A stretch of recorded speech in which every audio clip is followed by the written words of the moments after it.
মদিনার ভূমি ওরে ও মাটি মদিনার মাটি দুই দিকে দুই সাথী হায় বিছখানে আমার নবী জিন্দা শুয়ে রয়।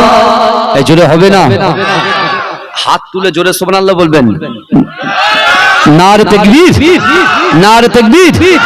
ওরে ও ভূমি মদিনার ভূমি ওরে ও মাটি মদিনার মাটি দুই দিকে দুই সাথী হায় বিছখানে আমার নবী জিন্দা শুয়ে রয়। যেতে যদি পারতাম আমি সোনার মদিনায় সালাম আমি দিতাম গিয়ে নবীজির রওজায়। যেতে যদি পারতাম আমি সোনার মদিনায় সালাম আমি দিতাম গিয়ে নবীজির রওজায়।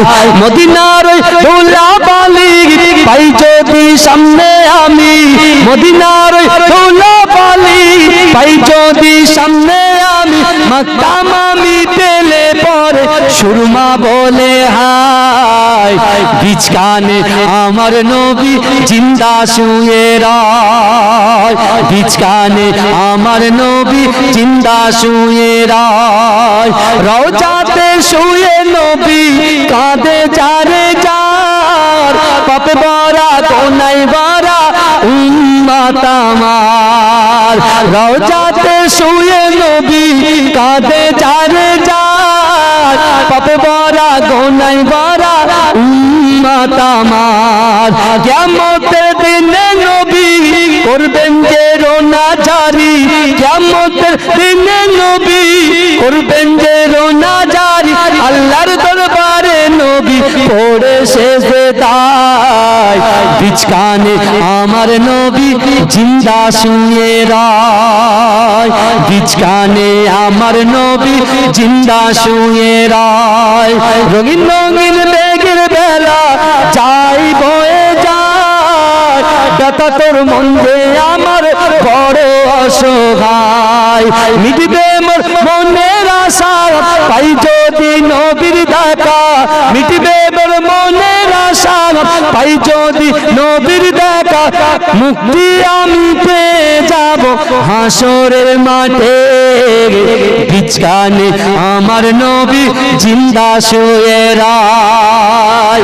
ওরে ও ভূমি মদিনার ভূমি ওরে ও মাটি মদিনার মাটি দুই দিকে দুই সাথী হায় বিছখানে আমার নবী জিন্দা শুয়ে রয়। আল্লাহুম্মা সাল্লি আলা मुझको पिला दे इश्क का जाम तू आका और मैं हूँ गुलाम। मुझको पिला दे इश्क का जाम तू आका और मैं हूँ गुलाम। रब के दुलार तुम ही तो हो सबके सहारे तुम ही तो हो।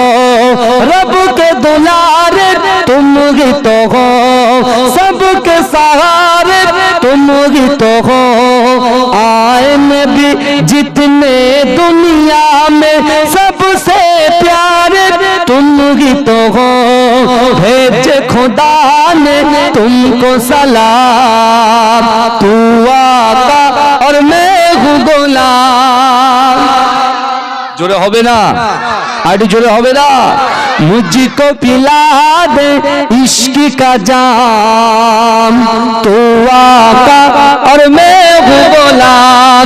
डूबा सूरज वापस पलटे और सजर आ जाए चल के।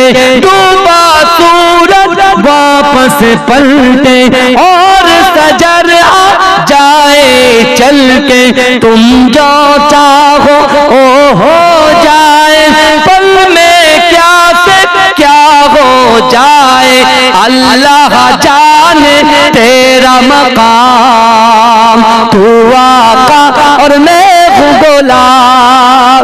मुझको पिला दे इश्क का जाम, तू आका और मैं हूँ गुलाम।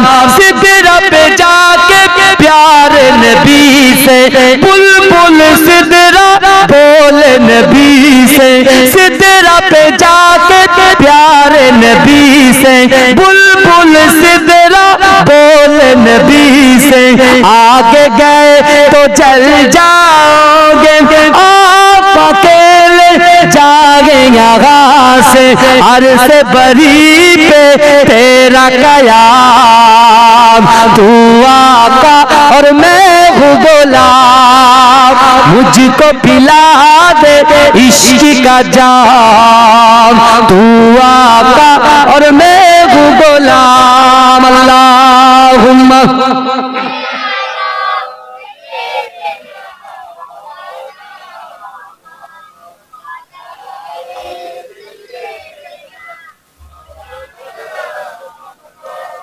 আমার বাবাজিরা ভাইরা, যে কথা আমি বলছিলাম, বিশেষ করে হযরত আমিরুল মুমিনিন তার বাপকে কি বলেছে, কোথায় যাবে বলেছে? কবরে যাবে বলছে। কবরটার পাশে নিয়ে চলো, আমি কবরে জিয়ারত করতে যেতে চাই। জোরে বলুন, এই জোরে বলবে না। এমতো অবস্থায় আমিরুল মুমিনিনকে তার বাপ খুব ভয়ে ভয়ে নিয়ে যাচ্ছে। এই শুনছেন তো নাকি? ভয়ে ভয়ে কবরস্থানের ধারে নিয়ে যাচ্ছে। আমার ভাইজানেরা, এ নবী পাকের উম্মত উম্মতিরা, এ নবী দেবানরা, আল্লাহ রাসূলের মুহাব্বতের সাহাবা, আমিরুল মুমিনিন হযরত ওমর ফারুক রাদিয়াল্লাহু তাআলা আনহু ওই কবরের সামনে গিয়ে যুবক ছেলেটাকে সালাম দিলেন, আসসালামু আলাইকা ইয়া আহলাল কবর। এ যুবকেরা, এ নবী পাকের উম্মত উম্মতিরা, ওই সময় কবরবাসীর কাছে গিয়ে ওই কবরওয়ালাকে জিজ্ঞাসা করছে, এ যুবক ছেলে, তুমি বলো আমার আল্লাহ পাক কবরের মধ্যে তোমার সাথে কেমন ব্যবহার করছে? এ যুবকেরা, এ নবী পাকের উম্মত উম্মতিরা, তার বাপ পাশে বসে আছে আমিরুল মুমিনিন হযরত ওমর ফারুক রাদিয়াল্লাহু তাআলা আনহু। ওই কবরের ভিতরে যুবক ছেলেটাকে যখন জিজ্ঞাসা করে, এ যুবকেরা, আমিরুল মুমিনের কথা শুনে ওই কবরের ভিতরে যুবকটার জবানটা আমার আল্লাহ খুলে দেয়। এ যুবকেরা, ওই কবর থেকে যুবক ছেলে আমিরুল মুমিনিনকে বলে, এ আমিরুল মুমিনিন, আপনি কি জানেন আমার আল্লাহর ওয়াদা সত্য, আমার রাসূলুল্লাহর ওয়াদা সত্য। আল্লাহ কোরআনে বলেছে, বান্দা, ওয়ালিমান খাফা মাকামা রাব্বিহি জান্নাতান, যার ভিতরে আল্লাহর ভয় থাকবে, এমন করে যদি কিয়ামতের মাঠে আমার সামনে দাঁড়ায়, আমি আল্লাহ পাক তাকে দুটো জান্নাত দেব। ও আমিরুল মুমিনিন, গুনাহ করার সুযোগ পেয়েছি, আল্লাহর ভয়ে গুনাহটাকে ত্যাগ করে দিয়েছি, আমার আল্লাহ পাক কবরে আসার সাথে সাথে তার দুটো জান্নাতকে আমার জন্য বরাদ্দ করে দিয়েছে। জোরে বলবেন না? এই একটু চিৎকার দিয়ে বলবেন না সুবহানাল্লাহ? চিন্তা করেন, আল্লাহর ওয়াদা সত্য, রাসূলুল্লাহর ওয়াদা সত্য। তাই রাসূল আজ থেকে ১৫০০ বছর আগে সাহাবাদেরকে বলেছিল যে তিনটে জিনিস যদি তোমাদের ভিতরে থাকে, কোরআনের আয়াতের দলিল দিয়ে আমি বুঝিয়ে দেব, এই তিনটে আমল যদি তোমরা দুনিয়ার জমিনে মৃত্যুর আগে করে যেতে পারো, তোমাদের অসম্ভব জিনিসকে আল্লাহ সম্ভব করে দেবে। জোরে বলেন, এই জোরে বলবেন না? আল্লাহ পাক রাসূলুল্লাহ সাল্লাল্লাহু আলাইহি ওয়াসাল্লাম প্রথমেই বললেন, ইয়া আইয়ুহাল্লাযীনা আমানুত্তাকুল্লাহ। কোরআন আয়াত পড়ে আল্লাহ রাসূল বললেন, ইয়া আইয়ুহাল্লাযীনা আমানু ওয়াত্তাকুল্লাহ ওয়া কুনু মা'আস সাদিকিন। আমি আল্লাহকে ভয় করো আর সত্যবাদীদের সঙ্গে থাকো। জোরে বলেন, এটা জোরে হবে ভাই? আল্লাহকে ভয় করো, রাসূল বললেন, এক, আল্লাহকে তোমরা ভয় করো, আর দুই, রাসূল বললেন, কুল ইন কুনতুম তুহিব্বুনাল্লাহা ফাত্তাবিউনি ইউহিব্বুকুমুল্লাহ। আল্লাহ বলছে, হাবিব আপনি বলুন, যারা আমি আল্লাহ আমাকে ভালোবাসতে চাই, আমাকে ভালোবাসার আগে, মহব্বত করার আগে যেন আপনাকে ভালোবাসে। জোরে বলেন, এই আপনিটা কে বলেন তো? বিশ্বনবী রাসূলুল্লাহ। জোরে বলেন। রাসূল বললেন, এক, আল্লাহর ভয়, দুই রাসূলুল্লাহর মহাব্বত, আর তিন কোরআন শরীফের ভিতরে ক জায়গায় নামাজের কথা বলা আছে? এই বলেন ক জায়গায়? 82 জায়গায়।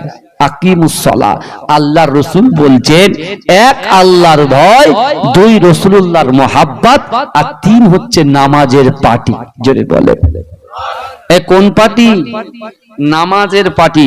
কারণ বান্দা চাইবে নামাজের পার্টির বুকের উপরে বসে আমি আল্লাহর কাছে চাইবে, আল্লাহর ভয় রাসূলুল্লাহর মহাব্বত যদি থাকে, অসম্ভব জিনিসকে আমি আল্লাহ সম্ভব করে দেবো। জোরে বলে, এই জোরে বলেন না। এখন কথা হলো, এই কথা, এই রাসূলুল্লাহর কথাগুলো রাসূলুল্লাহ সাহাবারা মসজিদে নববীতে বসে বসে শুনেছে। আর রাসূলুল্লাহ সাহাবা হযরত আবু যর গফারি রাদিয়াল্লাহু তাআলা আনহু তিনি নিয়ত করছেন যে আজকে এশার নামাজ পড়ে রাসূলুল্লাহ সাহাবারা সবাই যখন বাড়ি চলে যাবে, আমি আবু যর গফারি বাড়িতে যাব না, মসজিদে নববীতে নামাজের পার্টিতে বসে রাসূল বলেছেন যে আল্লাহর ভয় রাসূলুল্লাহর মহব্বত, নামাজের পার্টিতে যা চাইবে তাই দেব। কিন্তু রাসূলুল্লাহ জবানের কথা আল্লাহ কবুল করে নাই। জোরে বলুন না সুবহানাল্লাহ। তাই আমি আজকে মসজিদে নববী থেকে বার হব না, আমি সকল সাহাবাদের আমলের থেকে আজকের রাত্রে আমলে আগিয়ে যাব। জোরে বলেন। আমরা কি করি? আমরা প্রতিযোগিতা করি, অর্থের প্রতিযোগিতা, লটারির প্রতিযোগিতা, খেলার প্রতিযোগিতা, 100 metre 200 metre high jump long জাম্পের প্রতিযোগিতা করি। আর সাহাবারা প্রতিযোগিতা করেছে কি কতটা নফলে ইবাদত করতে পারে, কি কতটা রাসূলকে মহব্বত করতে পারে, কি কতটা কোরআন খতম করতে পারে, কি কতটা মাকে খিদমত করতে পারে, কি কতটা তার স্ত্রীকে খুশি করতে পারে, কি কার কতটা স্বামীকে খুশি করতে পারে। জোরে বলুন না সুবহানাল্লাহ। এই সোচ, এই চিন্তা ভাবনা যদি আমাদের ভিতরে আসে, যুবক, এই যে 44 ডিগ্রি গরম, 42, আজকে কয় ডিগ্রি হয়েছে? 42, হ্যাঁ 43, ওরে বাপ রে বাপ 43। যত দিন যাবে তত বাড়বে, কমবে না। তার মানে কি বলেন তো, এক তো গাছ কেটে ফাঁকা করে দিচ্ছি আমরা, আর তার উপরে উপরে এত গুনাহ করছি। আল্লাহ বলছে সেই তো 12টার মুখ তোদের তো আমি তোদের মাথার উপরে খুলবো, তো এখন থেকে তোদের একটু ভালো করে করে দিই, পালিশ করে দিই। হ্যাঁ বলে পালিশ করে দিই, খুব ভালো কথা বলি, পালিশ করে দিই। তা পালিশ হচ্ছে, পালিশ হওয়ার আগে রাসূল কিন্তু বলেছে 4টে আযাব আল্লাহ দুনিয়ার জমিনে অবতীর্ণ করে, যেটা দুবাই শহর দেখছে। বুর্জ খলিফা দেখার জন্য ওরে বাপ রে বাপ সবাই যায় টাকা খরচা করে, বুঝতে পারছেন? আমারও নিয়ত আছে, আমি যাব একদিন দেখতে, বুঝতে পেরেছেন? যাব। তা আমার ভাইরা, এই আযাব গজব গুলো কেন আসে? একবারও কি কোনো যুবক ছেলে, একজনও কি কোনো যুবক বোন, আমার ভাইয়েরা, আমার বোনেরা, বাবাজিরা, একটা জায়গায় বসে আমরা রিয়েলাইজ করেছি, চিন্তা করেছি যে আযাব গুলো কেন আসে?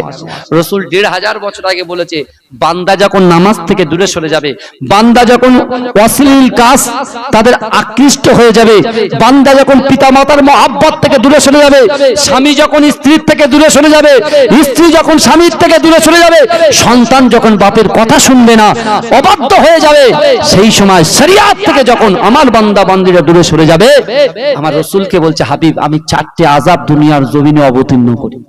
এক, আমি আল্লাহ আকাশ থেকে পাথর বর্ষণ করি, আমি আল্লাহ আগুন বর্ষণ করি, আমি আল্লাহ 3য় নম্বর আযাব হিসেবে জমিনটাকে ধসিয়ে দিই, ভূমিকম্প করে দিই, আর 4র্থ নম্বর আমি আল্লাহ জলকম্প করে দিই। এ যুবক বিশ্বাস করো, আজকে দুবাই শহরে কি হয়েছে? নামটা ঘামটা নাচ চলছে। দুবাই শহরের শেখেরা তাদের অর্থ দিয়ে, সম্পদ দিয়ে, নারীবাজি থেকে শুরু করে একদম সবকিছু অত্যাচার ব্যভিচারের ভিতরে যখন লিপ্ত হয়েছে, আল্লাহর গজব কিন্তু দুবাই দিয়ে শুরু করেছে। এই কথা ঠিক না? হ্যাঁ, মুসলমান কান্ট্রি কি অবস্থা চলছে, মদ থেকে শুরু করে মেয়ে থেকে শুরু করে সব চলছে। আপনারা যারা ইউটিউবে যান আপনারা দেখবেন, সব পাবেন। কথা ঠিক না ভুল? কিন্তু যুবকেরা দেখেন, তাদের কোটি কোটি টাকা দিয়ে আল্লাহর ওই গজবটাকে আটকাতে পেরেছে। এই কথা বলেন না? রাসূলুল্লাহ সাহাবা রাসূলুল্লাহকে 1500 বছর আগে উম্মতের কথা চিন্তা করে বলেছি, ইয়া রাসূলুল্লাহ 4টে আযাব যদি ডানকুনির পাশে এই কালীতলার কিছুটা দূরে এই গ্রামে যদি অবতীর্ণ হয়, এই গ্রামে যত যুবক ছেলে আছে, যত নারী আছে, পুরুষ আছে, সবাই যদি একসাথে যদি উল্কা বৃষ্টি উল্কা পড়ে, বা যদি পাথর বর্ষণ হয়, অর্থাৎ শিলা বৃষ্টি হয়, কুললিয়ে দাঁড়িয়ে থাকলে বাঁচতে পারবেন আপনি? এই কথা পারবেন? রাসূলুল্লাহ সাহাবারা বলেছে, ইয়া রাসূলুল্লাহ এমন কিছু আমল বলে দেন যে আমলের কারণে ইয়া রাসূলুল্লাহ আল্লাহর রাগটা যেন ঠান্ডা হয়ে যায়, জোরে বলেন। সে আমল রাসূল বলছে অবশ্যই, তোমরা যদি না বলতে আমি রাসূলুল্লাহ বলছি সে আমলটা বলে দিয়ে যায়। কারণ যে গ্রামের যে মহল্লার মক্তব আছে, এরকম মক্তবে যদি সেই গ্রামের মহল্লার যুবকেরা বাবাজিরা তাদের নারী তাদের পুরুষদেরকে যদি ওই মক্তবে পড়ায়, আর ওই মক্তবে পড়ে পড়ে বসে যদি তারা সূরাতুল ফাতিহা উম্মুল কোরআন সূরা ফাতিহাটা তেলাওয়াত করে, এই সূরা ফাতিহা তেলাওয়াত করার কারণে আল্লাহর রাগটা ঠান্ডা হয়ে যায়। আর আল্লাহর রাগ যখন ঠান্ডা হয়ে যায়, আল্লাহ চারটি আযাবকে আল্লাহ আসমানের উপরে রুখে দেয়, জোরে বলে। এজন্য বলা যাবে না। আমার ভাইরা, আমাদের নিজেদেরকে পরিবর্তন